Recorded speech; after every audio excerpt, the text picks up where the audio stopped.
Hello all, welcome to my channel Priya's arts and vlogs.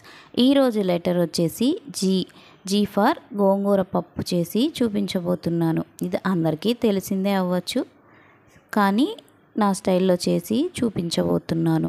దీంట్లో iron ఇంకా proteins ఎక్కువగా ఉండడం వల్ల ఇది మన రోజువారీ భోజనంలో చేర్చుకోవటం వలన మన శరీరానికి చాలా మేలు చేస్తుంది. దీనికోసం మనం ముందుగా గోంగూర తీసుకొని బాగా 2-3 టైమ్స్ వాష్ చేసుకొని సన్నగా చాప్ చేసి పక్కన పెట్టుకోవాలి.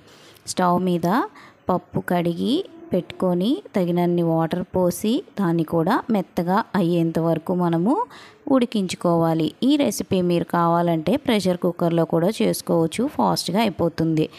పప్పు బాగా ఉడికించుకున్న తర్వాత దీంట్లో పచ్చిమిర్చి ముక్కలు, ఉల్లిపాయ ముక్కలు వేసి బాగా కలుపుకొని అవి కూడా ట్రాన్స్పరెంట్గా అయిన తర్వాత ముందుగా చాప్ చేసి పక్కన పెట్టుకున్న గోంగూరని యాడ్ చేసుకోవాలి.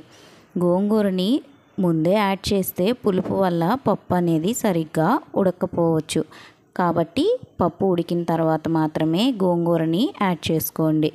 ఇలా గోంగూర కూడా పప్పులో కలిసేలాగా బాగా కలుపుకొని ఆకుని మగ్గించుకుంటే చక్కగా మగ్గిపోతుంది.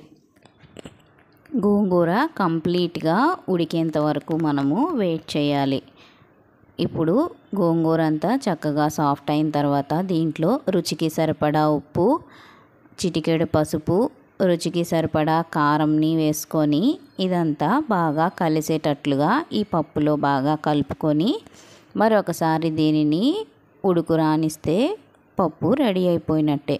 ఇప్పుడు దీనికి తాలింపు కోసం మనం బాండి పెట్టుకొని ఆయిల్ వేసి హీట్ అయిన తర్వాత పచ్చిపప్పు, మినపప్పు, ఆవాలు, జీలకర్ర, చిన్నుల్లిపాయలు, ఎండుమిర్చి వేసి అన్నీ చక్కగా ఫ్రై అయిన తర్వాత ఫైనల్గా కరివేపాకులు కూడా వేసి ఫ్రై చేసుకొని దించబోయే ముందు కాస్త ఇంగువ వేసుకుంటే పప్పుకి మంచి రుచి వస్తుంది.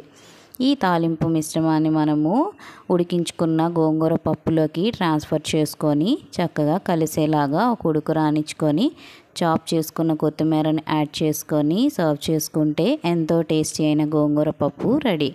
ఈ వీడియో మీకు నచ్చితే లైక్ చేసి, షేర్ చేసి, సబ్స్క్రైబ్ చేయడం మర్చిపోకండి. అలాగే నెక్స్ట్ లెటర్ వచ్చేసి హెచ్.